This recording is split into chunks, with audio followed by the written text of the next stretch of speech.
అందరికీ నమస్కారం అండి. ఇంకా కొడుకు కోడలు అంటారా, నిజంగా ఈ రోజుల్లో ఉండవలసిన పిల్లలు కాదండి. నా కొడుకు కోడలని నేను గొప్ప చెప్పుకోవటం కాదండి.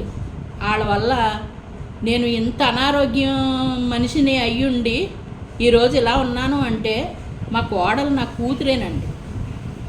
నాకంటూ మళ్ళీ జన్మ ఉంటే నా కోడల కూతురుగా పుట్టాలనుకుంటాను నేను, ఎందుకంటే దాన్ని రుణం తీర్చుకోవాలని.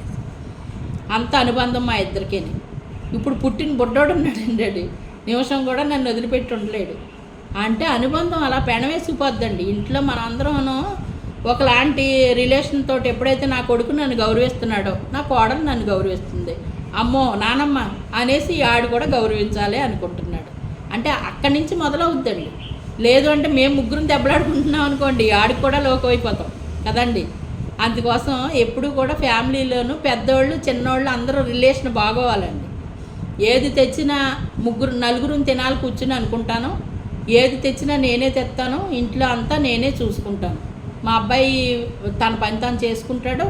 మాకు ఏదైనా గుళ్ళోకి గట్ట కావాలంటే చిన్న చిన్న సహాయాలు చేస్తాడు. కానీ మా కోడలు నేను మగోళ్ళలాగా కష్టపడుతుందండి మా కోడలు కూడా. ఎందుకంటే కొన్ని పనులు కొంత ధైర్యం కొంత నిబ్బరం అయ్యి నాయి అబ్బుతున్నాయి. ఎందుకంటే నన్ను చూస్తుంది కదా, మా అత్తగారు ఇంత ధైర్యంగా ఇలా బతుకుతున్నారు, ఇలా చేస్తున్నారు, ఇది ఇలా చేశారు, అది అలా చేశారు, నేను కూడా ఇలా చెయ్యాలి. ఇప్పుడు నా తరం అయిపోయింది అనుకోండి, ఆవిడే కదా చక్కబెట్టుకోవాలి. అప్పుడు నేను అలా చక్కబెట్టాను కదా, ఇప్పుడు తను చక్కబెట్టుకోవాలి. కాడి నుంచి ఇప్పుడు వరకు నాకు ఏదో కొంచెం ఓపుకుంది, ఇంకా చేస్తున్నాను. కానీ పని అంతా తను చేస్తుంది, నన్ను ఎక్కువ చేయనివ్వదు. కానీ నేను మటుకు వదిలిపెట్టనండి. ఎందుకంటే పని చేయకుండా కూర్చున్నాం అనుకోండి, లోపలుండే యంత్రాలు బీసుకుపోతాయండో. నాకు రాడ్లు అయ్యి ఉన్నాయి కదా, ప్లేట్లు రాడ్లు, ఎదరేమో మెస్సులోను ఇలా బీసుకుపోతాయండి. అందు గురించి కదలక ఉండాలి కనుక ఎప్పుడు ఏదో ఒకటి చేస్తూనే ఉంటాను. ఎప్పుడు ఏదో ఒకలాగా తిరుగుతూనే ఉంటాను. అలా గుడి చుట్టూను అడ్ల చుట్టూ మొక్కల చుట్టూ తిరుగుతూ ఉంటాను.